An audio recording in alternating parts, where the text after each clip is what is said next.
Salam sejahtera bagi kita semua. Nama saya Nuarisa Pratasiagian.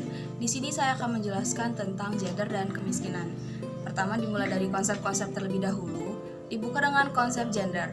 Gender artinya adalah sifat yang menjadi dasar pembeda antara laki-laki dan perempuan.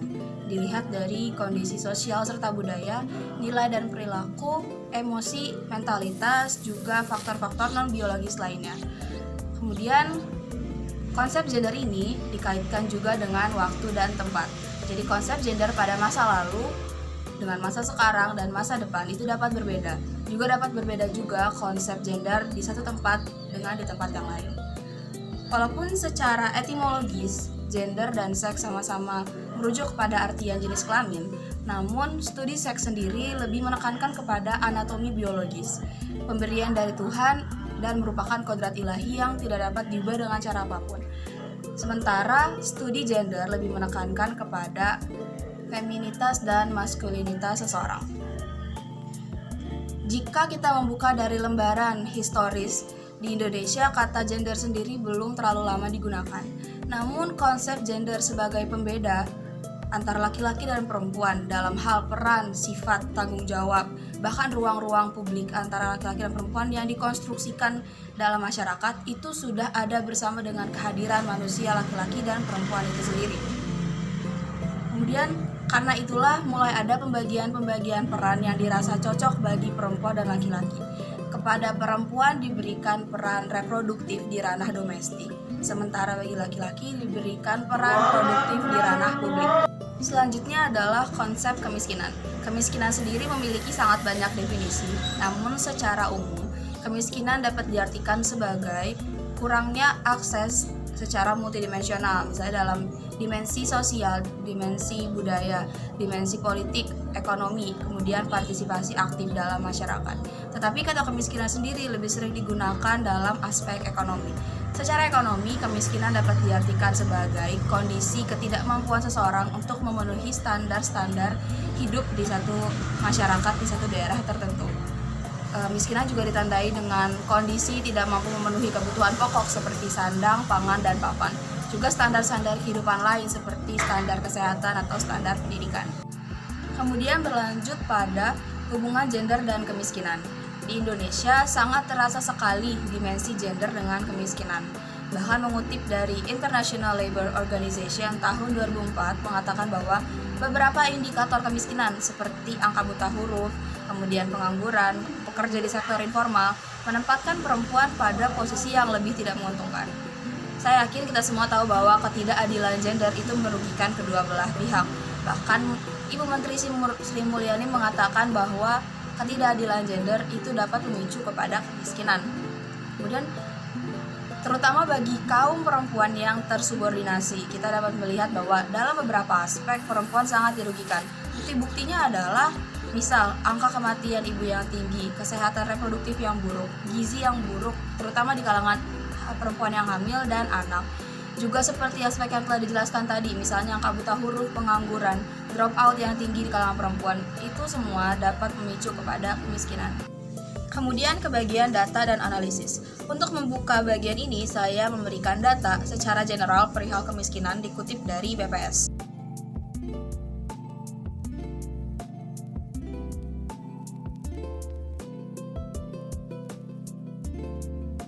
Dari angka-angka ini dapat kita lihat bahwa ada peningkatan angka kemiskinan di Indonesia.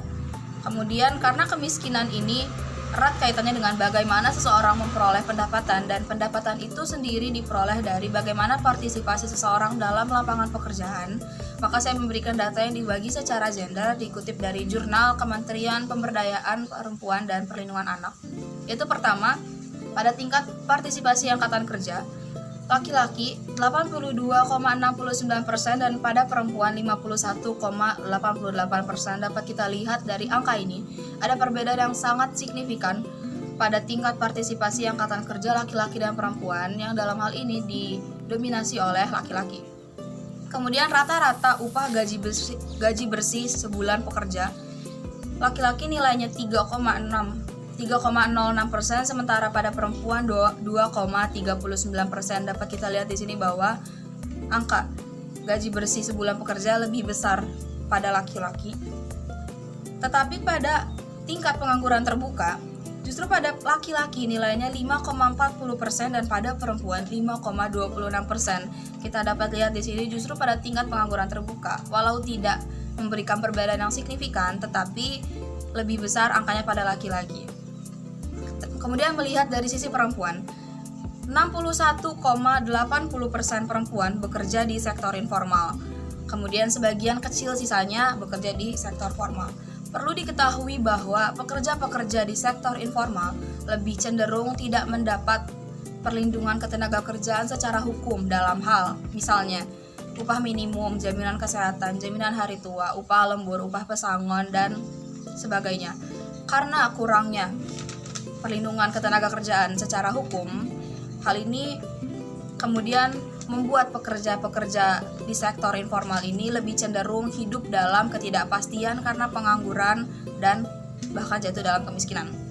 Kemudian seperti yang telah dijelaskan sebelumnya, kemiskinan memiliki hubungan keterkaitan yang erat dengan pendidikan dan kesehatan. Kenapa dikatakan demikian? Karena kurangnya pendidikan dan kesehatan dapat menjadi pemicu kemiskinan, dan kemiskinan dapat menjadi pemicu kurangnya pendidikan dan kesehatan. Untuk hal itu saya mengambil data pertama dari pendidikan, yaitu dibuka dari angka buta huruf. Pada laki-laki angkanya 2,30% dan pada perempuan 5,12%. Dari angka ini dapat kita lihat bahwa ada perbedaan yang cukup signifikan perihal angka buta huruf yang didominasi oleh perempuan. Kemudian rata-rata lama sekolah penduduk 15 tahun ke atas, laki-laki rata-ratanya 8,90 tahun dan pada perempuan 8,26 tahun. Dapat kita lihat di sini bahwa pada laki-laki rata-rata lama sekolahnya lebih panjang. Kemudian pada partisipasi murni di perguruan tinggi, hal ini bertentangan dengan data-data sebelumnya karena justru pada perempuan angkanya 19,89% dan pada laki-laki 17,33%. Dapat kita lihat bahwa angka partisipasi murni dalam perguruan tinggi didominasi oleh perempuan.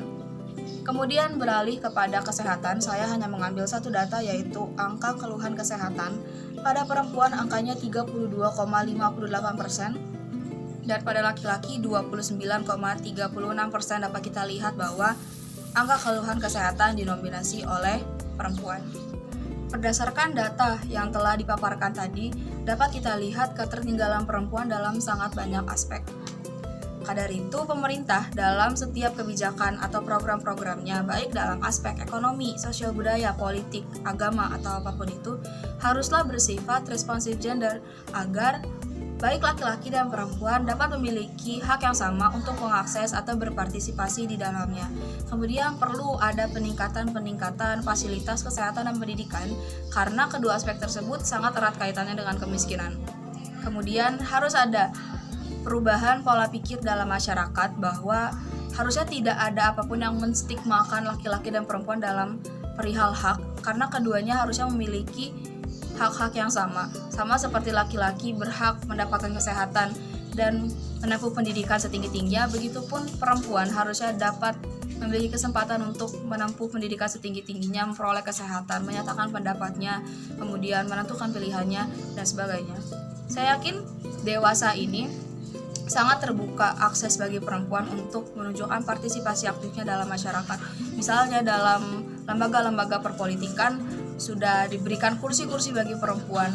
Kemudian juga dalam kegiatan-kegiatan sosial sangat banyak gerakan-gerakan yang bahkan digalakkan oleh perempuan demi memberdayakan perempuan itu sendiri, juga dalam hal-hal kegiatan-kegiatan lainnya.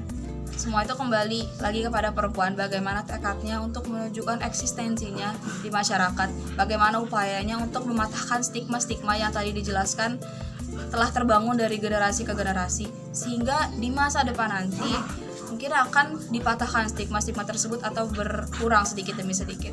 Saya yakin ketika ketimpangan gender itu dipatahkan atau berubah atau memudar menuju ke kesetaraan gender, Indonesia akan perlahan demi perlahan memangkas kemiskinannya menuju ke perekonomian yang lebih baik.